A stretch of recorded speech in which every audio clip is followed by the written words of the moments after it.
a stretchy resistance band, 1 or 2 light sets of weights, and a towel or a small pillow. So to get started, ditch all the weights and props, come with your feet hips distance apart and parallel. Bend your knees and just start to make a couple shoulder circles here. Remembering the 4 movements in your shoulder circles. So you want the depression, protracting, rounding the shoulders away from the spine, elevation, lifting the shoulder blades up, and then the retracting, squeezing the shoulder blades together. Again, going down, forward, lifting, taking it back. You're doing this a couple times. Okay, really starting to find that firm connection with your feet down onto the mat, because when we start to go into those pulling actions, okay, the action from the feet down is really what's going to be stabilizing you. You can always grab your ball, put the ball in between your feet, reverse the circles, using your breath. Remember, the mindfulness comes from slowing down, being right here, right now, feeling out the movements, right, slowing, stopping the shoulder circles, pulling the elbows in, wrist face forward. Start to open the wrist out and close. Again, open and close. Starting to pull the chest up, shoulder blades down. Notice how my elbows are forward of the ribs. So you can do this about 10 or so times. Okay, you can also do this with the lighter set of weights. All right, now from here, hold it out. Bend your wrist towards your shoulders and then take it out. Again, this is kind of like a wide hammer curl here. You can work in your biceps, your triceps as you're extending. Just warming up the shoulders here. 2 more. Last time, now hold the arms out. Start to make a couple circles. So not full range, again, just warming up. Pulling up the chest. And reversing the circles. Maybe making it a little bit bigger if it feels good, or maybe adding a little twist through the spine, opening up the chest in the other direction, or maybe rotating the opposite direction. All right, coming back through center. Now from here, you're gonna pick up your resistance loop, and this is something that we didn't do together the first class. So putting the resistance band around you, you're gonna start to pull out and in. Out and in. Now notice that you can elevate or depress your scapula, right? You want to find kind of the middle ground, finding the neutral, out and in. Do that about 10 or 15 times, and then you want to hold a slight pull out, and then lift and lower. You're going to feel right underneath the scapula on the back. Think about pulling forward an inch with the elbows and then slowly pulling up and down here. Okay, feeling that slight resistance on the band, pulling up and down. Chest pulls up, tailbone is down, glutes are engaged. So I already feel it. So that's one exercise that you can do 10 or 15 times. When you are done, drop it, release that. You can take hold of your pillow or the towel, take it underneath. So remember, it's going to go lower than the armpit, hugging the arm close to the side body, 90-degree angles, and you just start to squeeze in. Keep the chest lifted. And it might even be nice here to step against a wall, right? To try to feel the tips of the shoulders roll back. Just feel the chest lift up. Good, so holding it secure and in for like 15, and then releasing, and doing that 3 rounds.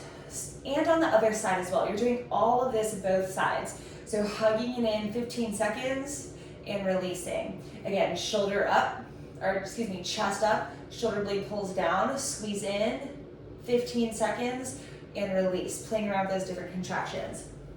All right, now coming to the band on the doorknob. Now I just tied mine around the doorknob one time and tied it together so it wouldn't fall out.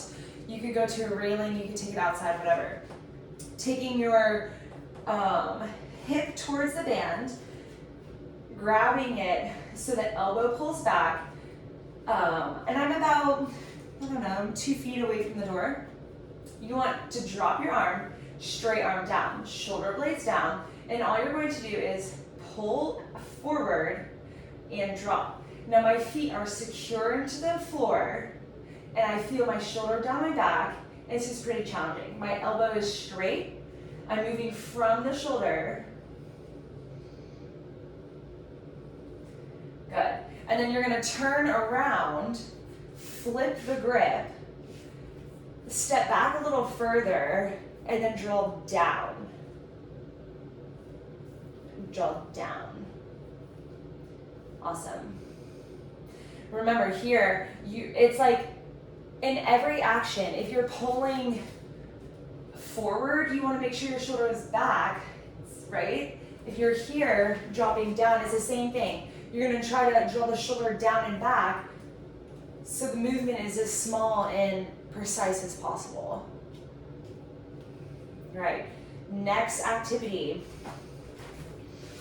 Taking the free band, or that band, just take it off the door. You're gonna step it step on the band, and then gather up some tension. You're gonna do this with your hand, arm internally rotated and externally rotated. You're gonna draw out towards the side and down. Notice how there's like a slight tension on the band, or like there's like a slight release of the band. So there's not much tension, and I'm not going far at all. I'm really feeling where I need to stop just by lifting and finding the range and then lowering. You could even flip it, pulling it forward and come up. Come up. Good, and then you will flip the back of your hand towards the band and do the same thing. Good. So such that external rotation is going to work a little different muscles in the shoulder. Really nice. Coming down to the tricep for the last little exercise. Lying on your mat. And I'll just come this way with your face down. You can't see my toes, but you're going to tuck your toes under, tucking the tailbone. And then you want your arms to be extended. Pull the shoulder heads away from the ground. And so squeeze the shoulder blades together. Tuck the tailbone so you're elongating the lower back. Straight arms and slowly lift. Now this might be a ton, it might be challenging. You can do this without weights here. Cool, from here, you're just gonna lower the shoulders and squeeze. Doing this a few times. So I already feel the burn, and I'm not even using weights. Okay, some days you might feel like weights are necessary. Some days you might feel like it's not necessary. Okay, so the action, imagine me lying on the mat, is here, squeezing, lowering, squeezing, lowering. And then from here, you can go here to lift, lower, lift, lower. The broadening of the collarbones remains, so squeezing the shoulder blades stays. You're just using the tricep then to lift and lower. Again, that's like the end exercise. You might not even do that every single time. If it feels like it's too much, it might be too much. You want to make sure your tailbone is down, that you're tucking your toes to help that lower back movement. And that's it. Have fun with it. Do it consistently and keep your chest up.